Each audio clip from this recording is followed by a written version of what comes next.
Hello வணக்கம், இது உங்கள் சிவி ஜோன். எல்லாரும் எப்படி இருக்கீங்க? இன்னைக்கு பார்த்தீங்கன்னா சூப்பரான தரமான தக்காளி சோறு மாதிரி ஒரு சூப்பரான ஒரு ஓட்டிங் அனாலிசிஸ் நம்ம பார்க்க போகிறோம். நம்மளோட சேனலில் இந்த ஓட்டிங் அனாலிசிஸ் நம்ம கிட்டத்தட்ட 4 வருஷமாக கொடுத்துட்ருக்கோம். நீங்களும் நல்ல ஆதரவு கொடுத்துட்ருக்கீங்க, ரொம்ப ரொம்ப நன்றி. அதேமாதிரி பார்க்கும்போது இந்த வீடியோவுக்கு ஒரு லைக்கு ப்ளஸ் சப்ஸ்கிரைப் பண்ணிட்டு பாருங்களேன். நம்மளோட சேனல் ஒரு நல்ல நிலைமைக்கு வரும். நீங்களும் நல்ல ஆதரவு கொடுத்துட்ருக்கீங்க, ரொம்ப ரொம்ப நன்றி. வாங்க இப்போ வீடியோக்குள்ளே போவோம். ஸோ நேற்று பார்த்தீங்கன்னா சூப்பரான ஃப்ரீ ஸ்டாஸ் நடந்துச்சு. இதை சூப்பர் நம்ம மட்டும் தான் சொல்லிக்கணும், ஏன்னா செம்ம மொக்க அப்படின்னு கண்டிப்பாக சொல்லி ஆகணும். அதே மாதிரி வன்மத்தை கக்குன மாதிரி ஒரு விஷயம் போச்சு. நல்லா நோட் பண்ணிங்கன்னா ஒன்று தெரிஞ்சிருக்கும். எல்லா ஃப்ரீ ஸ்டாஸ்லையும் எல்லா சீசன்லையும் பிக் பாஸ் வந்துட்டு லூப், அப்புறமா வந்து ஃப்ரீஸ், இந்த மாதிரி நிறைய விஷயங்கள் பண்ணுவார். ஏன் இந்த வாட்டி பண்ணல கொஞ்சம் யோசிச்சு பார்த்தீங்களா? செம்ம போரு, செம்ம மொக்கையாக இருந்துச்சு. யாரையும் ஃப்ரீ சொல்ல மாட்டுறாரு. ஏனோ தானோ, வேறு வழி கிடையாது, சீக்கிரம் முடிச்சு தொலைங்கடா, இந்த சீசனை எனக்கு பிடிக்கலடான்ற மாதிரியே பண்ண மாதிரி இருந்துச்சு. அதை யாரெல்லாம் பார்த்தீங்கன்றதை சொல்லுங்கள். ரெண்டாவது பார்த்தீங்கன்னா இன்றைக்கி ஃபுல்லாக வந்த எல்லா ஃபேமிலிஸ்கிட்டையும் வந்துட்டு போய் தயவு செஞ்சு அருணை போய் தாக்குங்க அப்படின்னு சொல்லி அனுப்பிச்சிருப்பாங்களோ ஒரு டவுட் வருது. ஏன்னா வந்த ஃபேமிலிஸ் எல்லாருமே வந்து அருணை கலாச்சாங்க. சரி, அது வந்து அருண் வந்து அவங்கக்கிட்ட வந்து பேசியிருக்காரு, அதுக்காக ஓகே. பட் விஜய் நம்ம விஷாலோட அப்பா வந்துட்டு அருணை பற்றி பேசணுமா அப்படின்றது கொஞ்சம் டவுட்டாகவே இருக்குது. உங்களுக்கு அந்த டவுட் இருக்கா அப்படின்றத சொல்லுங்கள். Maybe there is a chance. ஏன்னா இங்கே வந்து நிறைய விஷயங்கள் நடக்குது. விஜய் விஷாலை காப்பாற்றுறதுக்கு ஒரு சம்பவம் பண்ணுறாங்க, முத்துக்குமரனுக்கு ஒரு சம்பவம் பண்ணுற மாதிரி இருக்குது. ஸோ அந்த மாதிரி அருணுக்கு கொஞ்சம் ஓட்டை இன்க்ரீஸ் பண்ணும், ஸோ கொஞ்சம் சிம்பத்தியை க்ரியேட் பண்ணுன்னு சொல்லிட்டு ஒரு விஷயம் பண்ணியிருப்பாங்களோன்ற மாதிரி தோணுது. உங்களுக்கு தோணுதா அப்படின்றத சொல்லுங்கள். அதுக்கப்புறம் நல்லா தானே போயிட்டு இருந்துச்சு, ஏங்கா அப்படின்ற மாதிரி வந்துட்டு ரயானோட அக்கா வந்துட்டு ஒரு சம்பவத்தை பண்ணிவிட்டு ரயானே டென்ஷன் ஆகி பொங்குற அளவுக்கு ஆகிப்போச்சு. அந்த அக்கா போனோன்னே அவங்க அம்மா கிட்ட போய் கத்துறாரு. என்ன நினச்சிருக்க அந்த பொண்ணு, எந்த இடத்துல எது பேசுன்னு தெரியாதா? அதுவும் அவங்ககிட்டயே வந்துட்டு நேரடியாக மூஞ்சிக்கு முன்னே அவரை பேசுறது, என்ன இப்படி பேசிகிட்டு இருக்குன்னு சொல்லிட்டு பூச்சி கற்றுட்டாரு. ஏன்னா அவங்க சவால் விட்டாங்க முத்துக்குமரன் முன்னாடியும் மஞ்சரி முன்னாடியும். ஏய், டிக்கெட்டு ஃபினால் அவங்க முன்னாடி வாங்கி காட்டவே இல்லையா அப்படின்ட்டாங்க. இப்போ எனக்கு பயமாயிடுச்சு. அவங்க அப்படியே சிரிச்சுட்டே இருந்தார், எப்பயும் போல் முத்துக்குன்னு. மஞ்சரியும் அப்படியே செம்ம டென்ஷன் ஆனாங்க. ஆனால் செம்ம மெச்சூரிட்டியாக வந்துட்டு அதை ஹேண்டில் பண்ணாங்க. அங்கே எதுவுமே பேசலை. அதுவே அவங்க யோசிச்சிருப்பாங்க, என்ன அவ்வளோ பேச்சு பேசுகிறவங்களா, சரி நம்ம பேசவே இல்லைன்னு. இதுதான் அவங்களுக்கு தரமான பதிலடியாக நான் பார்க்கேன். ஸோ உங்களோட கருத்து சொல்லுங்கள். இங்கே ரியானோட அக்கா வந்துட்டு அந்த மாதிரி பேசுறது கரெக்டாக? ஏன்னா எனக்கு என்ன தோணுச்சு அப்படின்னா, உண்மையிலேயே இவங்க நாமினேஷன் ஃப்ரீ பாஸை பற்றி தான் அவங்க பேசுகிறாங்கன்னா, உண்மையிலேயே ரயானா கலாச்சி தான் அனுப்பிச்சிதான் ஃபஸ்ட்டு பர்ஃபார்மன்ஸில் செம்மையாக கேவலமாக சொல்லியிருப்பாங்க. ஆடாமல் ஜெயிச்சோமாடா அப்படின்னு சொல்லியிருப்பாங்க. அப்போ என்ன அர்த்தம்? நீ ஒன்றுமே இல்லாமல் அந்த நாமினேஷன் ஃப்ரீ பாஸ் வாங்கிட்டு கேவலப்படுத்தியிருக்காங்க. அவங்களும் உங்களுக்கு இனிக்குது, இவங்க சும்மா அதாவது அந்த அந்த நாமினேஷன் ஃப்ரீ பாஸை பற்றி சொல்ல, இவன் அலையன்ஸ் வச்சா இந்த மாதிரி பண்ணா அந்த மாதிரி பண்ணான்னு பேசுன இவங்க உங்களுக்கு கசக்குதா ஏங்கா அப்போ நம்ம இருந்துச்சு. ஸோ அதை பற்றி சொல்லுங்கள். கூடவே வந்துட்டு சௌந்தர்யா ஜாக்லின் கிட்ட ஓவராக வச்சுக்காதீங்கன்னு சொன்னாங்களே, இவர் கேட்டாரா? சரி, அதை பற்றி சொல்லுங்கள். இப்போ வாங்க அந்த வீடியோக்குள்ளே போகலாம்.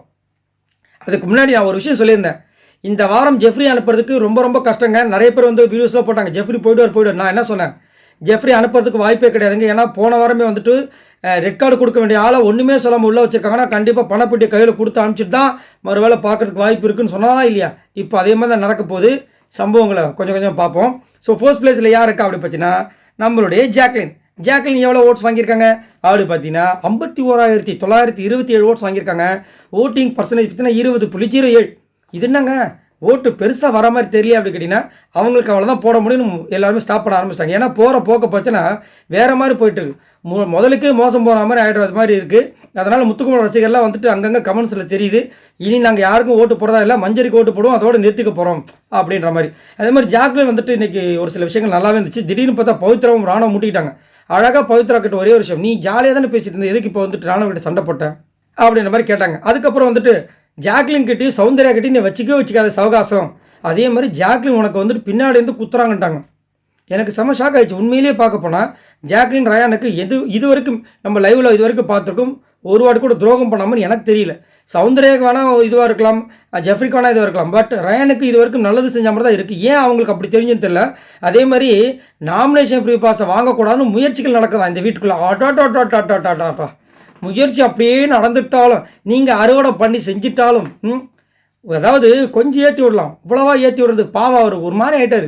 அவங்க போனதுக்கப்புறம் உட்காந்துட்டார். ஸோ அதை பற்றி சொல்லுங்கள். அதே மாதிரி ஜாக்லின் வந்துட்டு ஒரே வார்த்தை சொன்னாங்க ரியான்கிட்ட, என்னென்னா சௌந்தர்யா வந்து என்னை பற்றி தப்பாக பேசட்டும், தப்பு இல்லை, பேசிட்டு என்கிட்ட வந்து ஜாலியாக பேசுகிறாளே, அது கொஞ்சம் கூட அவளுக்கு கூசலையா, எனக்கு எவ்வளோ கஷ்டமாக இருக்குன்ற மாதிரி கேட்குறாங்க. கரெக்ட் தானே? உங்களோட கருத்தில் சொல்லுங்கள். ரெண்டாவது பிளேஸ் பார்த்தீங்கன்னா மஞ்சரி இருக்காங்க.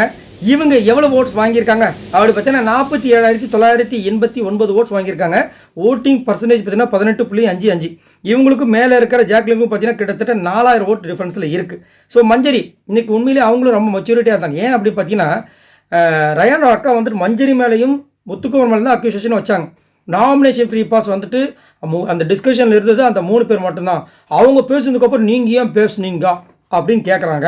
அதுக்கப்புறம் என்ன சொல்கிறாங்கன்னா நாமினேஷன் ஃப்ரீ பாஸ்க்கு உண்மையிலேயே அவர் ஒருத்தானா போசணும் எப்படி எப்படி எப்படி அப்படி கேட்டால் அவங்க சொல்கிறாங்க, அம்மா கேர்ள்ஸ் டீமில் இருக்கும்போது 2 வாட்டி ஒரு சூப்பரான டாஸ்க் வின் பண்ணி கொடுத்தாருல, ஓ சரி அதுக்கு, அப்புறம் லாஸ்ட்டாக ஒரு டாஸ்க்கில் கூட வின் பண்ணார்ல, சரி அதுக்கு, ஆமாம் அப்போ நாமினேஷன் ஃப்ரீ பாஸ்க்கு வந்து தகுதியானதானே, இதுக்கு தான் ஒழுங்காக கேமை பார்த்துட்டு பேசணுன்றது. அதாவது இது எப்படி இருந்துச்சுன்னா போன சீசன் வந்து ரவீனாவோட ஒரு ஆண்டி ஞாபகம் இருக்குங்களா, வந்து பேசின பேச்சுக்கு ரவீனாவை பிறந்தது ரவீனாவோட ஆண்டியை வந்து போட்டு வச்சு செஞ்சாங்க.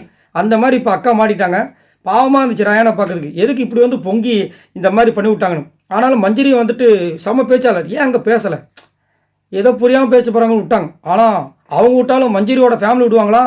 மஞ்சரியோட தங்கச்சி ஒரு பக்கம் போட்டு பொழக்கிறாங்க, அன்ஷிதாவை பொழக்கிறாங்க, அருணை பொழக்கிறாங்க, சௌந்தர்யாவை பொழக்கிறாங்க, ஏன் பையன் முதற்கொண்டு பொழக்கிறான். அம்மா சொல்கிறாங்க, நீங்கள் வந்து ப்ரொஜெக்ட் பண்ண சொன்னீங்களே, அதை சொன்னதே நீங்கள் தான், டப்புன்னு என் பொண்ணை திருப்பி விட்டு அந்த பொண்ணை வம்பளை மாட்டி விட்டீங்களாப்பா அப்படின்னு ஹீட் ஆஃப் த மூமெண்ட்டில் நான் பண்ணிட்டேன் சாரிம்மா. இதை ஒரு 3-4 ஃபேமிலிக்கிட்ட சொல்கிறார், ஹீட் ஆஃப் த மூமெண்ட்டில் பண்ணிட்டேன் சாரியாப்பா, ஹீட் ஆஃப் த மூமெண்ட்டில் பண்ணிட்டேன் சாரி அம்மா. எத்தனை ஹீட் ஆஃப் த மூமெண்ட், உடம்பு ரொம்ப ஹீட்டாக இருப்போதுப்பா, ஏதாவது எண்ணெய்களே குடிச்சு கூல் பண்ணுங்க, அங்கங்கே கட்டிக்கிட்டே வந்துட போகுது அப்படிமா இருந்துச்சு. அதாவது ஒரே டைலாக், ஆனால் கொஞ்சம் பாவமாக தான் இருந்துச்சு. அது மட்டும் இல்லாமல் மஞ்சரி கிட்ட வந்துட்டு ஒரு விஷயத்தை போட்டு கொடுத்தாங்க. என்னென்னா இவர் வந்து என்ன பண்ணியிருக்காரு, மஞ்சளோட தலை இப்படி பொம்மை திருவிழணும் இருக்காரு. அந்த பொண்ணு சொல்லிட்டு அவங்க மஞ்சளோட தங்கச்சி, உடனே இவர் வந்துட்டு பார்த்தாரு, இல்லை அது ஜாலியான தலையை திருவிடுவீங்க, இது உங்களுக்கு ஜாலி சூப்பர்ப்பா அப்படின்ற இருந்துச்சு. பட் மஞ்சரி கொஞ்சம் புரிஞ்சிருப்பாங்கன்னு நினைக்கிறேன். 3வது பிளேஸ் பார்த்தீங்கன்னா ராணவ் இருக்காரு. இவர் எவ்வளோ ஓட்ஸ் வாங்கியிருக்காரு அப்படி பார்த்தீங்கன்னா 40,199 ஓட்ஸ் வாங்கியிருக்காரு. ஓட்டிங் பர்சன்டேஜ் பார்த்தீங்கன்னா 15.54. ஸோ ராணவ் இன்றைக்கி ஃபுல்லாக பார்த்தீங்கன்னா ஒரு சமையலை அவரும் பண்ணார். வீடியோவில் நம்மளுக்கு காமிக்கல லைவில், ஆனால் வரவங்க எல்லாருக்கிட்டையும் காமிச்சிட்டாரு. எல்லாரும் பதறாங்க. எனக்கு இன்னொரு டவுட் ஒன்று இருந்துச்சு, நேற்று சௌந்தர்யாவோட சமையல் அவ்வளோ காமிச்சாங்களே, ஏன் ராணுவோட சமையலை காமிக்கல? சரி, இதனால தான் நிறைய பேருக்கு டவுட் வருது. சரி, ஒரு பக்கம் அது இருக்கட்டும். இன்றைக்கி பார்த்தா ராணுவ பட்டுக்கு ஒரு பக்கம் உட்காந்துருக்காரு. பவித்ரா வந்தாங்க. வழக்கம் போல் ராணுவ வந்து பவித்ரா கிண்டல் பண்ணார். அவங்க உடனே ஏதோ ஒன்று சொன்னாங்க. திடீர்னு என்னாச்சு தெரியல, பவித்ராக்கு யோசிச்சு வச்சுருப்பாங்க பொழுது, நம்மளை யாருமே பேசுன்னு சொல்கிறாங்க சொல்லிட்டு ஏன்னா தான் நான் கத்துறாங்க ராணுவக்கிட்ட. முதல் சிரிச்சு சொன்னார், இல்லை நான் ஓகேங்க புரிஞ்சிச்சுங்க, சரி இனிமேல் நான் திட்டக்கூடாது, உங்களை வந்து கலாய்க்கூடாது, சரிங்க, இல்லை நீங்கள் என்னை ஏமாத்துறீங்க, என்னை யூஸ் பண்ணிக்கிறீங்கன்னு ரொம்ப பெரிய வார்த்தையில் யூஸ் பண்ணாங்க. சரிங்க இருங்க, இன்னும் சிரிக்கிறீங்க, சரி ஒரு நிமிஷம் போயிட்டு திரும்ப வந்தார். இப்போ சொல்லுங்கள், நீங்கள் என்னை யூஸ் பண்ணுறீங்க, சரி சாரி தப்பு விட்டுருங்க. திரும்ப பேசுகிறப்போ காண்டாக்டர் பூச்சி செம்ம கற்றுட்டார். ஆமாம், ஓரளவுக்கு தாங்க எல்லாமே. அவருக்கு நீங்கள் பேசுகிறதுக்கு ஸ்பேஸ் கொடுத்துட்டீங்க, முன்னாடி நிறுத்திருக்கணும், அவரை நிறுத்தலை. இப்போ வந்துட்டு நம்ம வந்துட்டு பொங்குனா என்ன அர்த்தம் இது? அப்புறம் போய் கத்திட்டு கடைசியில் ஒரு வார்த்தை உள்ளே போய் சொன்னார். அதே எல்லோரும் வந்தவங்களாம் வந்துட்டு பவித்ரா வந்து பேச சொன்னாங்களே, அதனால் இப்போ கண்டென்ட் கிரியேட் பண்ணுறதுக்கு என்ன யூஸ் பண்ணுறாங்கன்ட்டு. இது அசிங்கம் தேவையா? இதையும் ஒரு சில பேர் வந்துட்டு பவித்ரா சூப் பண்ணுறாங்க. நான் என்ன கேட்குறேன், பவித்ரா சூப்பராக வந்துட்டு போகணும். இப்போ இருக்கிற அறிவியை முன்னாடியே வரல. ஃபஸ்ட்டு வந்து கேட்டார்ல, நான் இப்போ உங்ககிட்ட மூவ் பண்ணுறது உங்களுக்கு டிஸ்கம்ஃபர்டபுளாக இருந்துச்சுன்னா என்கிட்ட சொல்லுங்கன்னு சொன்னாங்கல்ல, அப்போ ஏன் சொல்லலை? அப்போ இனிச்சது இப்போ கசக்குதா? இதை பற்றி சொல்லுங்கள். 4வது பிளேஸ் பார்த்தீங்கன்னா விஷால் இருக்கார். இவர் எவ்வளோ ஓட்ஸ் வாங்கியிருக்கார் அப்படி பார்த்தீங்கன்னா 34,458 ஓட்ஸ் வாங்கியிருக்காரு. ஓட்டிங் பர்சன்டேஜ் பார்த்தீங்கன்னா 13.32. விஷாலுக்கு பதில் விஷாலோட அப்பா இந்த பிக் பாஸ் வீட்டுக்குள்ள வந்திருந்தா இனியார் எனக்கு தெரிஞ்சு ரன்னராக கூட வந்திருப்பார். அவ்வளோ அழகாக அவ்வளோ ஓப்பனப்பாக சூப்பராக பேசுகிறார், சூப்பராக கேள்வி கேட்டார். முரண்பாடு என்ன அப்படின்னு பிக் பாஸ் கேட்டவொடனே எனக்கு இருக்குது, என்ன யாரை சொல்லுவார், முத்துக்குமாரன் தான் சொல்லுவார் நினச்சா ஸ்ட்ரெயிட்டாக போயிட்டார் அருண்கிட்ட. அருண் எவ்வளோ வருஷமாக எதுக்காக நீ ஃப்ரெண்டாக இருக்க முதல் விஷால் கூட? இல்லைப்பா முன்னாடி 4 வருஷமாக எனக்கு ஃப்ரெண்டு, இங்கே வந்தோடனே பிடிச்சி போச்சு, அதனால் அப்படி. நீ ஃப்ரெண்டாக இருந்தது தானே சண்டே வந்திருக்காதே, அப்புறம் என்ன ஃப்ரெண்ட்ஷிப்பு? அது வந்துப்பா இல்லை அவன் எனக்காக தான் பண்ணான்னு தெரிஞ்சிச்சுப்பா, அது கூட நீங்கள் தெரிஞ்சிட்டா, ஜாக்லி தானே உனக்கு சொல்லிக் கொடுத்தது, ஒரு பால் 6-4 முந்து போயிட்டார். நான் எதுக்கு சொல்ல புரிஞ்சுக்கோ, இது மாதிரி பண்ணாது, எனக்கு ரொம்ப கஷ்டமாச்சுன்னு. அந்த நேரம் நீங்கள் விஷாலை பார்த்தீங்கன்னா தலை குனிஞ்சிட்டார். ஏன்னா அவருக்கு அந்த ஃபீலிங் இருந்துச்சு. அது அன்ஷிதாக்கிட்டே எனக்கு சொல்லியிருப்பார். அருண் வந்துட்டு கேம் விளாட்றாம நட்பை காமிக்கிறான், நான் தான் நட்புன்னு சொல்லிட்டு ஏமாந்துட்டு இருக்கேன்னு சொன்னார். இந்த விஷயத்தை யாராவது குறும்படம் போட்டாங்கன்னா இவங்க 2 பேரோடதும் அவளை பிச்சுக்குன்னு போயிடும். சூப்பராக இருந்துச்சு, அதெல்லாம் அந்த மாட்டுக்கத்தே கிடையாது. ஒரு இடத்துல வந்துட்டு இன்னொரு காமெடி நடந்துச்சு. மஞ்சரோட சிஸ்டர் வந்துட்டு அன்ஷிதா பற்றி ஒன்று சொல்லியிருப்பாங்க, சௌந்தர்யா பற்றி. எங்கள் அக்கா வந்து நீங்கள் பொய்க்காரின்றீங்க, அதுக்கப்புறம் மஞ்சரி பொய் சொல்லுவான்றீங்க, மஞ்சரி மட்டும் இல்லை மஞ்சரியும் ஜாக்லியும் பொய் சொல்லுவான்னு சொல்லிட்டு விஷால் கிட்ட சொல்கிறீங்கன்னு சொன்னாங்க. அப்போ விஷால் என்ன பண்ணி இருக்கணும், அச்சோ மாட்டி விட்டாங்களே தான் நினைக்கணும். அங்கே வந்து ஜாக்லின் சௌந்தர்யா முறைச்ச உடனே சிரிக்கிறாரு. என்ன நடக்குது ஒன்றும் புரியல. விஷால் வந்து ஆக்சுவலாக வந்து வருத்தப்பட்டிருக்கணும், நம்மக்கிட்ட தான் சொன்னாங்க ஐயோ போட்டு குத்துறாங்கன்னு சிரிச்சிட்டு இருக்காரு. என்ன எனக்கு ஒன்றும் புரியல. இப்படி சிரிச்சே வந்து ஏமாற்றி எவ்வளோ அழகாக அதை டேக்கிள் பண்ணுறாங்க பாருங்கள். ஒன்றும் சொல்கிறதுக்கு இல்லை. பட் விஷால் இருந்தாலும் வந்துட்டு இந்த வாரம் தப்பிச்சிருவார் அப்படின்ற மாதிரி தோணுது. 5வது பிளேஸ் பற்றி நான் பவித்ரா இருக்காங்க. இவங்க எவ்வளோ ஓட்ஸ் வாங்கியிருக்காங்க அப்படி பார்த்தீங்கன்னா 33,865 ஓட்ஸ் வாங்கியிருக்காங்க. ஓட்டிங் பர்சன்டேஜ் பார்த்தீங்கன்னா 13.09. ஸோ பவித்ரா, ஸோ கண்டிப்பாக வந்துட்டு பவித்ரா வந்து நல்ல ஒரு தூய்மையான ஒரு ஆத்மா, எல்லாம் ஓகே, அதெல்லாம் ஓகே, ரொம்ப நல்ல தங்கமான. இன்றைக்கி எதுக்கு ராணவர்கிட்ட திடீர்னு சண்டை போடுறாங்க? இவ்வளோ நாள் தூங்கிட்டு இருந்தாங்க, கிட்டத்தட்ட 80 நாள் முடிய போகுது. ஃப்ரீ டாஸ்கில் வந்து 4 பேர் சொல்லிட்டாங்கன்னா உங்களுக்கு பொத்துக்குன்னு கோவம் வந்துடும். உடனே ராணுவக்கிட்ட போவீங்க, வேணுட்டுமே சண்டை இழுப்பீங்க. ஏன் என்ன நடக்குது? முத்துக்குமரன் சூப்பராக கலாச்சார். நீ ஒன்று அவன்கிட்ட பேசுறது நிறுத்து, ஸ்பேஸு கொடுக்காத. இல்லையா ஸ்பேஸ் கொடுத்தியா அதுக்கு ஒரு லிமிட்டை செட் பண்ணு. எதையுமே பண்ணாமல் திடீர்னு ராணுவக்கிட்ட போயிட்டு நீ சண்டை போட்டுனா அவனுக்கு என்ன தெரியும்? நீ எப்போ கோவப்படுறா அவனுக்கு எப்படி தெரியும்? நீ இத்தனை நாள் ஜாலியாக தானே பேசிகிட்டு இருந்த, இப்போ எதுக்கு இந்த மாதிரி பண்ணுறேன்னு கேட்க அவங்களுக்கு அப்படியே ஒரு மாதிரி ஆகுது. அதுக்கப்புறம் 2 நாளுக்கு முன்னாடி ஒட்டியான செஞ்சு தர வரியா அந்த பாட்டுக்கு இவர் ஒத்தகையை வச்சு ஆடிட்டுருக்காரு. இந்த அம்மா சுற்றி ஆடுறாங்க. ஏன் அப்போ சுற்றி வந்தீங்களா, இப்போ எதுக்கு மற்றவங்க காதில் சுற்றுறோன்னு உங்களுக்கு கோவம் வருதுன்னு கேட்குறாங்க. யார் எது சொன்னாலும் உங்கள் கேமை நீங்கள் கொடுக்கணும். அதுதான் ஒரு இண்டிவிஜுவல் கேம். உங்களால் ஃபிசிக்கல் கேம்லேயே பெருசாக எதுவும் கொடுக்க முடியல. இப்போல்லாம் வந்து ஒன்றுமே இல்லை. இதுதான் உண்மையாக இருக்கீங்கன்னு சொல்லிட்டு ஒரு விஷயத்தை இருக்காங்க கொடுத்துட்ருக்காங்க மக்கள். அந்த விஷயத்துலேயும் உண்மையாக இல்லைன்னா அப்புறம் உங்களை எப்படி வந்து மக்கள் மதிப்பாங்க எனக்கு சத்தியமாக புரியல. பேரை நல்லா டேமேஜ் பண்ணிக்கிட்டாங்கன்றது என்னோட கருத்து. எனக்கு தெரிஞ்சு டாப் 5லேருந்து கண்டிப்பாக நான் ஆல்ரெடி சொன்ன மாதிரி பவித்ரா கழட்டி விடுங்கிறது எனக்கு தோணுது. 6வது பிளேஸ் பற்றினா நான் சொன்ன மாதிரி ஜெஃப்ரி வந்துட்டார். நான் சொன்னேன்னா இல்லையா? இவர் எவ்வளோ ஓட்ஸ் வாங்கியிருக்காரு அப்படி பார்த்தீங்கன்னா 25,294 ஓட்ஸ் வாங்கியிருக்காரு. ஓட்டிங் பர்சன்டேஜ் பார்த்தீங்கன்னா 9.78. ஸோ ஜெஃப்ரியை பற்றி நான் ஆல்ரெடி சொல்லியிருந்தேன். என்னென்னா ஒரு ரெட் கார்டு கொடுக்கணும், இல்லை எல்லோ கார்டு கொடுக்கணும், ஃபிசிக்கல் வயலன்ஸ், இவ்வளோ விஷயங்கள் எவ்வளவோ அட்டுழியங்கள் பண்ணியும் அவரை வந்து வெளியே அனுப்பாமல் ஒரு வார்த்தை கூட சொல்லாமல் சும்மா தம்பியை செல்லமாக திட்டி விட்டுட்டு அனுப்புகிறாங்க அப்படின்னா நீங்கள் நல்லா யோசிக்கணும்.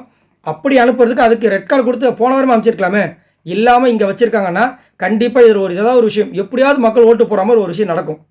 அது உண்மையிலேயே மக்கள் ஓட்டு போகிறாங்களான்றதெல்லாம் அடுத்தது நடக்கும். அதில் கண்டிப்பாக அவர் சேவ் ஆவார். அதுக்கப்புறம் பணப்பெட்டியில் கையை வைக்க போகிறாரு. பயங்கரமான ஒரு ட்விஸ்ட் நடக்கும் பாருங்களேன். நீங்கள் நல்லா நோட் பண்ணிக்கோங்க. பணப்பெட்டியில் சரியான ஒரு ட்விஸ்ட்டு நடக்கும். டிக்கெட்டு ஃப்ராலிலும் பயங்கரமான ஒரு ட்விஸ்ட்டு நடக்கும். நீங்கள் நல்லா நோட் பண்ணிக்கோங்க. அதே மாதிரி வந்தவங்களாம் நல்லா நோட் பண்ணி பாருங்கள். ஜெஃப்ரி வந்து புகழ்ந்து பேசுகிறாங்க. இது எனக்கு உண்மையிலே வந்து அவங்க ஆத்மாத்மமாக சொல்கிறாங்களான்னு எனக்கு கேட்டால் எனக்கு டவுட்டாக தான் இருக்குது. ஏன் அப்படின்னா தீபக்கு வந்துட்டு நடந்த விஷயங்களை பார்த்து பதறினது நம்மளுக்கு. அப்போ உண்மையிலேயே அந்த ஃபேமிலிக்கு எவ்வளோ பதறி இருக்கும். ஆனால் வந்து எல்லோரும் புகழ்கிறாங்க. உன் உடம்ப பார்த்துக்கப்பா, உன் முதுகை பார்த்துக்கப்பான்றாங்க. அது எனக்கு கொஞ்சம் ஆர்டிஃபிஷியல் தெரிஞ்ச மாதிரி இருந்துச்சு. உங்களுக்கு என்ன தோணுச்சுன்னு சொல்லுங்கள். ஆக மொத்தத்தில் இந்த வாரம் ஒரு போகிறதுக்கு வாய்ப்பு ரொம்ப ரொம்ப கம்மி. லாஸ்ட்டாக பார்த்தீங்கன்னா நம்ம அம்மா அன்ஷிதா வந்துட்டாங்க. இவங்க எவ்வளோ ஓட்ஸ் வாங்கியிருக்காங்க அப்படி பார்த்தீங்கன்னா 24,970 ஓட்ஸ் வாங்கியிருக்காங்க. ஓட்டிங் பர்சன்டேஜ் பார்த்தீங்கன்னா 9.65. ஸோ அன்ஷிதாவை இன்னைக்கு வந்துட்டு மஞ்சரோட சிஸ்டர் நல்லா வச்சு செஞ்சாங்க. காரணம் எல்லாம் கேமாக பார்க்குறாங்க. கேம் முடிஞ்சோடனே அவங்க வேலையை பார்க்குறாங்க. ஆனால் நீங்கள் மட்டும்தான் கேம் முடிஞ்சதுக்கப்புறம் உங்களோட வன்மத்தோட வேலையாக பார்க்குறீங்க. வன்மத்தை வந்து கக்குறீங்க. எல்லார்கிட்ட போய் பதிவு பண்ணுறீங்க. அந்த மஞ்சரியை போய் ரொம்ப கேவலமாக வந்து பேசுகிறீங்க. அது ரொம்ப இரிட்டேட்டாக இருக்குன்னு சொன்னோன்னே ஆனால் மனசார அவங்ககிட்ட சாரி கேட்குறோமா. இதே டயலாக் தான் ஒரு 2-3 வாரத்துக்கு முன்னாடி மஞ்சரி ஐ லவ் யூ அப்படின்னு நீங்கள் தானே சொன்னீங்க. அப்போயும் இதே தானே சொன்னீங்க. இப்போல்லாம் நீ வந்துட்டு இவ்வளோ கஷ்டப்பட்டு இவ்வளோ பேர் எதிர்த்து பேசுகிறதா பெரிய விஷயம், நீ நல்லா பண்ணுற, இப்போல்லாம் எனக்கு ஒன்று ரொம்ப பிடிக்குது, ஐ லவ் யூன்னு சொல்லிட்டு போனாங்க.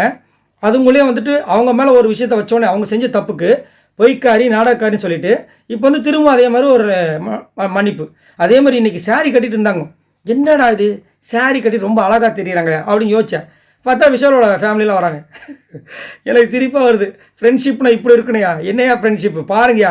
விஷால் வந்து தன்னோட ஃப்ரெண்டோட அப்பா அம்மா வரப்போகிறாங்க சொன்னோன்னே சூப்பராக சாரி கட்டி எவ்வளோ அழகாக நிற்கிறாங்க பாருங்கள். ஆனால் ஒரே ஒரு வருத்தம் இருந்துச்சு. அவங்களோட இடத்துல தர்ஷிகா இருந்தால் இன்னும் நல்லா இருந்திருக்குமே. தர்ஷிகாவோட இடத்த வாலண்டராக பிடிங்கிட்டாங்கன்னு. ஆனால் அங்கே விஷாலோட அப்பா ஒரு வார்த்தை சொன்னார். அதை வந்து அனுப்பிச்சு தான் மைண்டில் வச்சுருக்கணும். என்னென்னா இந்த மாதிரி நிறைய பொண்ணு வீட்டில் கூட்டு வருவான்ப்பா, அதுக்கப்புறம் அந்த பொண்ணுங்களே வந்து பிரேக் ஆகிடுச்சின்னு போயிடுவாங்க அப்படின்னு சொல்லியிருப்பார். அதை மைண்டில் வச்சுக்கணும் எல்லாருமேன்றது நம்மளோட கருத்து. ஸோ அதன்படி பார்க்கும்போது இந்த வாரம் வந்துட்டு அன்ஷிதாக்கு தான் வந்துட்டு அப்படின்ற மாதிரி தோணுது. சரி, இப்போ நீங்கள் உங்களோட கருத்தை சொல்லுங்கள். நான் ஆல்ரெடி சொன்ன மாதிரி பார்த்தீங்களா அந்த சேஞ்சஸ்லாம் வர ஆரம்பிச்சிச்சு. ஸோ இதுதான் கண்டிப்பாக எனக்கு தெரிஞ்சு நீடிக்கும். அதே மாதிரி இந்த வாரம் வந்து சிங்கிள் எவிக்ஷனில் அன்ஷிதா வெளியே போயிடுவாங்கிறது என்னோட கருத்து. சரி, நீங்கள் உங்களோட கருத்து சொல்லுங்கள். இன்றைக்கி இந்த வாரம் அன்ஷிதா வெளியே போகணும்னு நினைக்கிறீங்களா, இல்லை ஜெஃப்ரி தான் போகணும் கரெக்டான பர்சன் அப்படின்னு நினைக்கிறீங்களா? மறக்காமல் கமெண்ட்ஸ் பண்ணுங்கள். இந்த வீடியோக்கு ஒரு லைக் போட்டு தட்டி விடுங்க. நம்மளோட சேனலை மறக்காமல் சப்ஸ்கிரைப் பண்ணுங்கள். பாய் நண்பர்களே.